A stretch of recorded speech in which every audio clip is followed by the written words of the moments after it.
Salam jumpa pemirsa, bagaimana kabar Anda hari ini? Saya Astia Dika, selama 24 menit ke depan akan kembali menemani Anda menyaksikan program Daai Mata Hati. Menghadirkan beragam liputan tentang nilai-nilai kehidupan, mengajak pemirsa untuk memaknai kehidupan dan melihat sekitar kita dengan mata hati. Berikut kisah-kisah menarik yang akan kami sajikan untuk hari ini. Artis Fuad Baraja, sang terapis rokok.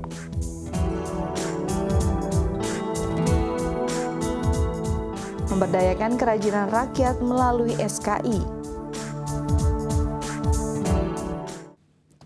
Rokok saat ini menjadi pembunuh nomor 1 di dunia. Kondisi tersebut membuat artis tahun 90-an Fuad Baraja terjun sebagai aktivis yang gencar meminimalisir bahaya rokok. Salah satunya yaitu dengan menjadi terapis rokok. Berikut liputannya.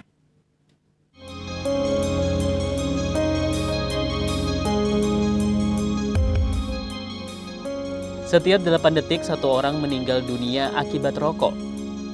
Yang artinya ada sekitar 5 juta kematian setiap tahunnya karena mengonsumsi rokok. Rokok pun dikategorikan sebagai salah satu pembunuh nomor 1 di dunia. Fakta ini membuat mantan artis yang dulu terkenal lewat serial Jin dan Jun, Fuad Baraja, meninggalkan profesinya dan beralih menjadi aktivis penanggulangan rokok.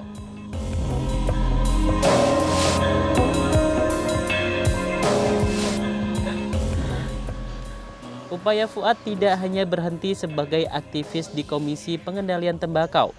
Kini, Fuad juga aktif memberikan terapi berhenti merokok bagi para pecandu rokok yang akan berhenti dan hidup sehat tanpa rokok. Kecuali kalau misalnya kamu merokok itu misalnya aktivitas yang kau dapat keuntungan. Oke lah, semakin banyak semakin lama. 3 tahun setengah yang lalu saya belajar, tahun 2009 saya belajar terapi ini. Jadi ada teman yang kebetulan di email, dia ngirim email ke saya ngasih tahu bahwa dia sedang belajar cara terapi berhenti merokok. Wah, saya kaget, langsung saya cari tempatnya. Gak lama saya udah ikut pelatihannya, udah diajarin di pelatihannya. Terus saya mulai menterapi. Pertama tukang cukur, saya waktu potong rambut, pertama kali saya potong rambut, waktu saya terapi itu, saya lagi potong rambut, si tukang cukurnya ternyata perokok. Kamu merokok ya? Mau berhenti nggak? Mau Pak, tapi susah. Nah singkat cerita saya terapi, katanya rokoknya berubah. Saya tambah exciting kan. Terus ada pas pulang ketemu satpam di depan, satpamnya ngerokok. Mau terapi nggak, mau berhenti ngerokok nggak? Saya terapi juga gitu. Lama-lama kanduan saya. Tiap ketemu orang ngerokok, saya aja mau nggak berhenti ngerokok gitu kan. Nah, semakin lama semakin banyak teman-teman saya yang tahu. Dan setelah diangkat ke media, semakin banyak orang-orang yang minta diterapi berhenti merokok. Akhirnya saya buka klinik.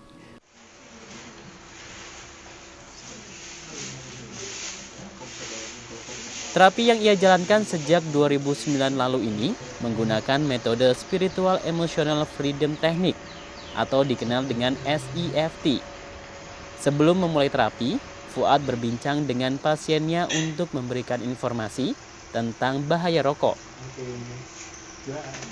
Yang terjadi adalah ketika seseorang itu ada masalah, misalnya kayak sakit apapun, termasuk kecanduan rokok, itu sejatinya sedang ada masalah dalam sistem energi tubuhnya.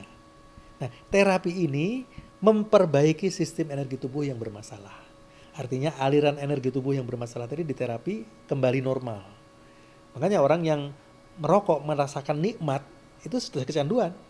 Karena orang pertama kali ngerokok pasti nggak enak. Karena waktu itu tubuhnya energi tubuhnya tidak bermasalah. Itu ngerokok nggak enak. Tapi setelah dia mulai kecanduan, rokok jadi nikmat. Nah, terapi ini mengembalikan sistem energi tubuh yang bermasalah tadi, memperbaiki sehingga sistem energi tubuhnya kembali normal, rokok jadi nggak enak lagi seperti pertama kali dia merokok. Terakhir banyak buat. Tarik terus.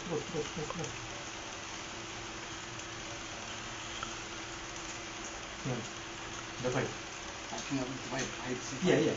Disebutnya SEFT, SEFT, Spiritual Emotional Freedom Technique, jadi teknik pembebasan diri dari masalah emosi. Sebetulnya terapi ini atau teknik ini itu bukan hanya untuk berhenti merokok, segala keluhan fisik maupun psikis. Jadi bukan hanya merokok saja, sakit dengkul, sakit leher, sakit bahkan sampai kanker. Bisa terapi dengan terapi ini gitu ya. Cuman ya tidak sesederhana itu gitu ya, tapi ada cara-caranya gitu. Nah, terus ketika saya mulai ikut pelatihan itu, saya diajarkan kan cara terapinya, terus kalau kita semakin lama, semakin kita banyak menerapi orang, otomatis kan semakin lancar. Ya, semakin lancar. Terus saya katakan tadi bukan hanya untuk rokok, jadi segala keluhan fisik maupun psikis. Ini cuma ditotok begini aja. Nanti Anda saksikan kan.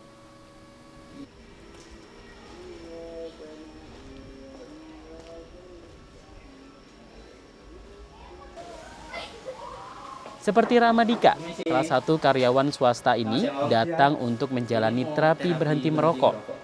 Motivasi untuk dapat hidup sehat tanpa rokok membuatnya datang ke klinik Fuad Baraja di kawasan Jatiwarna, Bekasi. Saya Rama Om, Usia berapa lama? 22 tahun. 22 tahun. Saya ingatnya mulai ngerokok umur berapa? Saya datang ke sini pengen ngilangin 14. berhenti ngerokok gitu kan. Iya, SMP. Karena kan dulu rokok itu kan buat saya kan aktif, saya perokok berat gitu kan. Dari semenjak SMP sampai sekarang pun saya ngerokok gitu. Dan saya sekarang kesini pengen hidup sehat, pengen badannya gemuk gitu kan.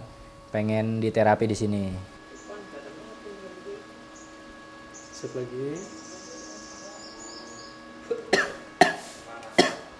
Ada yang Anda rasakan berubah? Untuk awal yang ngerokok sih Gimana rasanya? nikmat gitu, yang ngerokok yang biasa kita belum terapi itu nikmat gitu, relax, santai, terus kita nggak ada beban gitu. Dan setelah diterapi tadi rasanya tuh beda gitu. Jadi pakai totok tadi itu tuh rokok tuh jadi nggak nikmat, jadi nyesek gitu. Di tenggorokan jadi sakit, di lidah pun terasa pahit gitu. Jadi beda deh. Itu kan ditotok di kepala sama di dada itu yang berasa. Tarik nafas. Rasanya sih pasti beda dari mulai perokok aktif dan sekarang setelah diterapi itu ngerokok itu jadi kurang enak lah, lagi agak nyesek, lagi tenggorokan juga sakit gitu, terus mulut juga agak pahit. Sip lagi. Oke, sekarang coba minum dulu, coba seolah-olah kan kita mau ngilangin rasa pahit. Dulu saya perokok, jadi tahun 80 sampai tahun 91. Ya berhentinya ya sama orang-orang itu. Kalau udah sakit baru berhenti merokok. Masyarakat Indonesia ini kebanyakan begitu. Kalau udah sakit kadang-kadang ya, dia sebenarnya nggak sakit. Begitu dia merasa di dadanya ada cenut gitu ya, udah mulai kayak, wah jangan-jangan jantung, pasti gara-gara rokok. Berhenti. Nanti kalau udah misalnya dia udah nggak ada rasa apa-apa lagi, rokok lagi gitu. Karena dia motivasinya kurang kuat. Jadi dia berhenti sampai kadang-kadang sampai 2 bulan, 3 bulan, kadang-kadang sampai 2 tahun. Tergiur untuk ngerokok lagi karena motivasinya kurang kuat.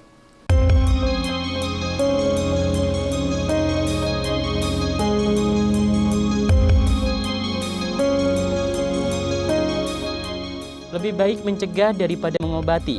Setidaknya itulah pepatah yang tepat bagi para perokok. Meminimalisir dampak dari rokok sejak dini adalah kontribusi terbaik untuk kesehatan Anda dan orang-orang di sekitar kita. Karena tak ada kata terlambat untuk hidup sehat.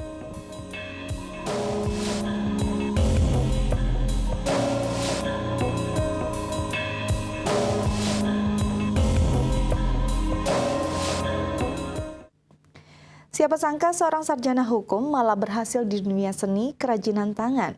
Ya, Jati Eko Waluyo yang telah berhasil membawa kerajinan tangan dari pengrajin-pengrajin daerah masuk ke pasar industri kreatif nasional dan terus memberdayakan masyarakat lewat pelatihan prakarya di setiap daerah.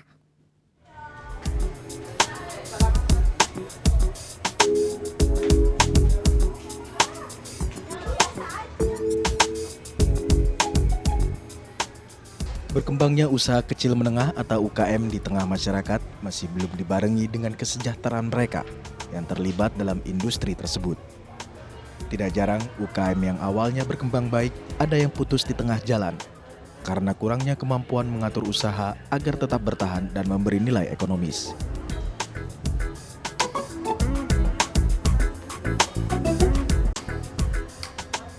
Hal inilah yang diperhatikan oleh Jati Eko Waluyo ketika ia masih aktif di sebuah lembaga swadaya masyarakat yang bergerak di bidang pemberdayaan UKM.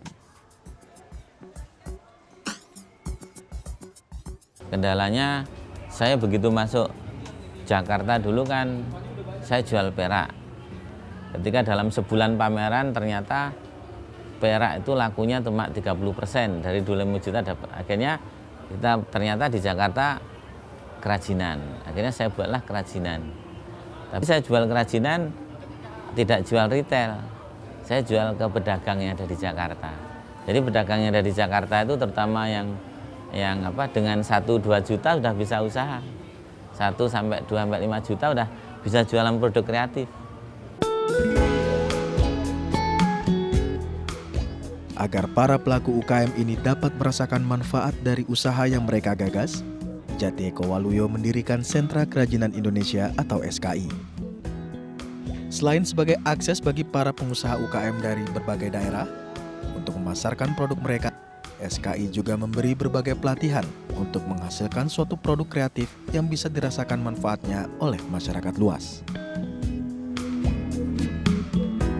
Sentra Kerajinan Indonesia itu intinya ingin memberdayakan, makanya pemberdayaan, ramah lingkungan, dan fair trade. Jadi kita harus memberdayakan masyarakat pedesaan. Nah, kemudian juga ramah lingkungan, juga fair. Fair itu artinya ya kita jual tinggi ya pengrajin juga tinggi. Sentra Kerajinan Indonesia atau SKI yang berdiri tahun 2007 ini menjadi jantung perekonomian bagi pengrajin-pengrajin daerah yang terkadang nasibnya tidak seberuntung dan sepopuler karyanya di dalam negeri maupun juga di mancanegara.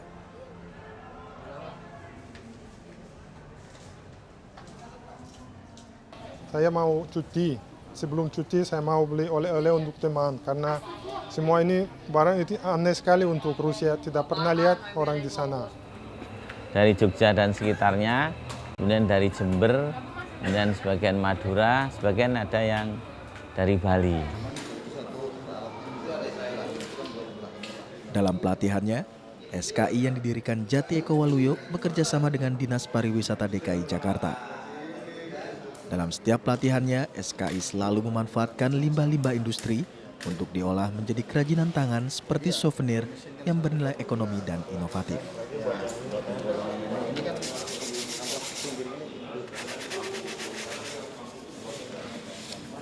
Ya, sekarang sudah mulai. Ya, ke depan. Targetnya seperti itu. Jadi nanti ketika kita pelatihan, seperti kemarin kita mengadakan pelatihan di Kota Tua. Kota Tua, kemudian masyarakat kota-kota kita ajari buat souvenir-souvenir. Ternyata mereka bisa buat souvenir Monas dari kertas, dari kardus. Nah, tentu nantinya motifnya harus motif Kota Tua. Sementara ini kan motif asal-asalan dulu seperti itu. Saya kira kalau SDM-nya sudah siapkan bisa. LBG Kota Tua ini bekerjasama dengan Sentra Kerajinan Indonesia, artinya dengan Pak Jati Waluyo itu perannya di sini ya untuk menumbuhkan kegiatan ekonomi kreatif atau industri kreatif di kawasan Kota Tua sini. Banyak manfaat yang dirasakan oleh masyarakat yang mengikuti pelatihan yang digagas SKI ini, termasuk keinginan untuk berdikari membuka usaha kerajinan.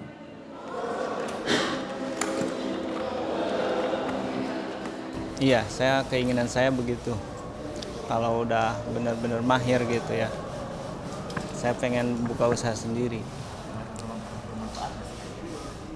Ya bermanfaat kan, karena dibikinnya itu dari bahan bekas gitu, kayak sampah-sampah. Nah, dimanfaatin, dibikin semacam gini. Pengen bisa aja. Bisa apa aja yang udah dibikin sekarang? Nah, ini nih, gantungan tas yang ini, terus sama sendal. SKI yang digagas Jati Eko Waluyo tentu tidak bisa berdiri sendiri tanpa adanya dukungan masyarakat dan juga pemerintah. Harapan saya ini,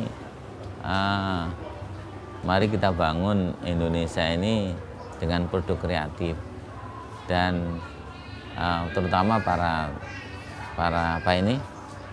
pengambil kebijakan tuh harus bisa membuat keputusan. Misalnya kalau ada acara-acara misal 60% harus souvenirnya lokal. Misal Jakarta ini misalnya 60% harus lokal Indonesia, misal 20% misal lokal Betawi. Jadi nanti akhirnya pengangguran nggak ada daripada duit. Sentra Kerajinan Indonesia yang didirikan Jati Eka Waluyo telah menjadi potret dedikasi dan kepedulian terhadap nasib kerajinan rakyat, agar bisa menjadi tuan rumah di negeri sendiri dan memiliki nilai tambah untuk pengrajin maupun juga bagi masyarakat luas.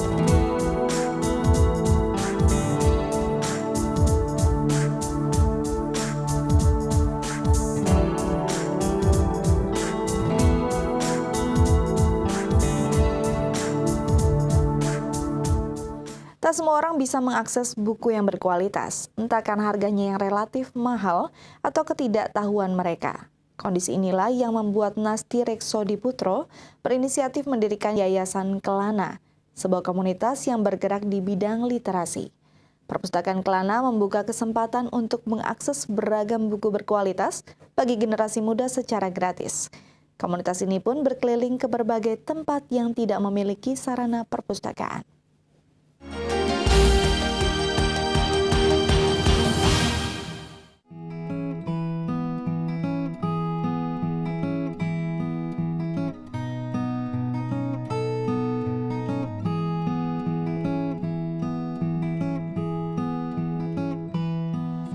Soalnya kan bisa dapat menambah ilmu dengan adanya buku-buku di sini.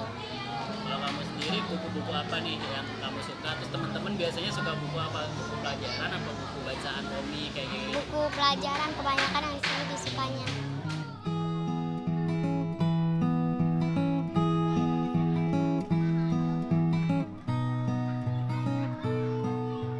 Siti adalah salah satu dari anak-anak penjaringan Jakarta Utara yang sulit mendapatkan akses buku-buku berkualitas. Namun kini ia dan teman-teman sebayanya bisa bernafas lega dengan fasilitas buku gratis dari Perpustakaan Kelana. Buku bacaan berkualitas dan gratis ternyata bisa menjadi pemuas dahaga anak-anak ini akan ilmu pengetahuan. Adalah Yayasan Pustaka Kelana yang berinisiatif untuk memberikan akses buku secara gratis kepada anak-anak di wilayah minim sarana baca untuk menambah wawasan dan pengetahuan mereka. Nasti Reksodi Putro adalah inisiator yang berempati terhadap kondisi generasi muda saat ini.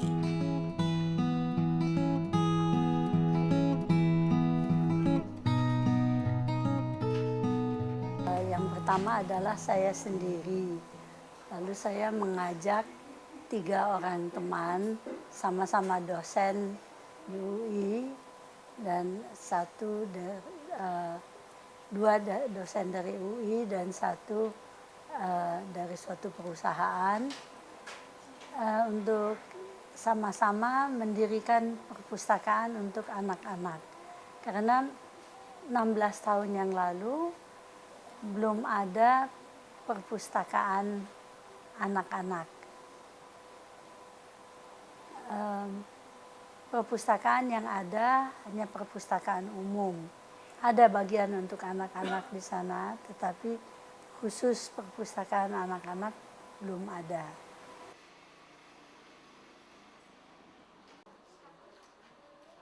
Kota Kelana adalah salah satu program yang digagas oleh yayasan ini. Kotak ini berisi 60 hingga 75 buku yang selanjutnya akan dikirim dan dipinjamkan selama 1 bulan ke tempat atau sekolah yang tidak memiliki perpustakaan.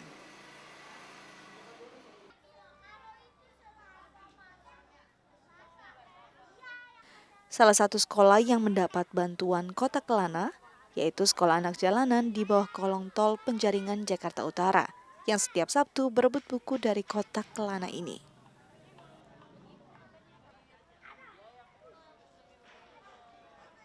Selama ini anak-anak itu membaca buku itu terbatas pada perpustakaan sekolah aja. Jadi dengan adanya Pustaka Kelana ini, terus terang bisa membantu menambah lagi tambahan ya buku bacaan buat mereka. Pelajaran kebanyakan yang di sini disukanya. Kalau buku komik-komik kayak gitu, gambar-gambar teman-teman juga banyak yang suka. Ada sih cuma setengahnya. Setengahnya. Kalau kamu tadi baca apa tuh? Tentang 7 keajaiban dunia sama tentang Pangeran Diponegoro.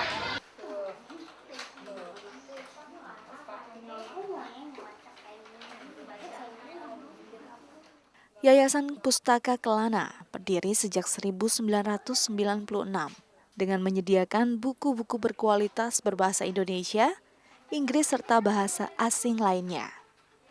Selain perpustakaan, ruang membaca juga disediakan di tempat ini.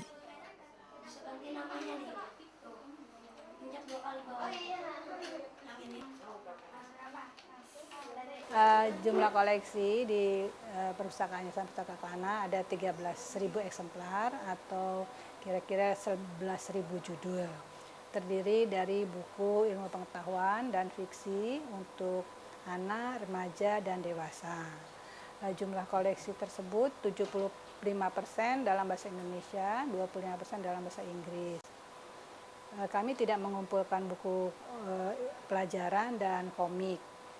Selain itu, kami punya koleksi khusus, yaitu koleksi mancanegara, buku-buku dalam bahasa Inggris dari berbagai negara.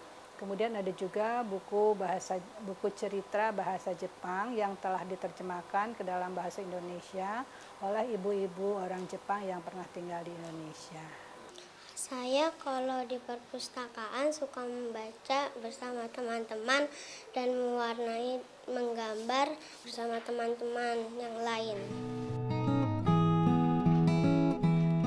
Kurangnya akses ketersediaan perpustakaan yang minim bagi anak-anak masih menjadi masalah klasik dari dulu hingga kini.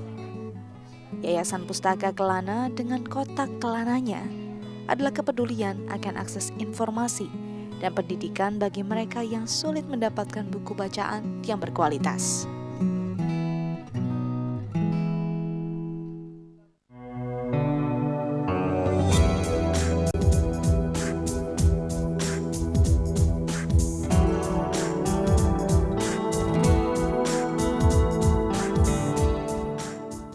Pemirsa, demikian kabar kami untuk Anda. Jangan lupa untuk selalu menyaksikan program Daai Mata Hati dari Senin sampai Jumat di waktu yang sama dan temukan kisah-kisah menarik lainnya. Jika Anda mempunyai kritik atau saran, silakan email di alamat berikut ini. Sekian perjumpaan kita, lihat sekitar kita dengan mata hati. Sampai jumpa.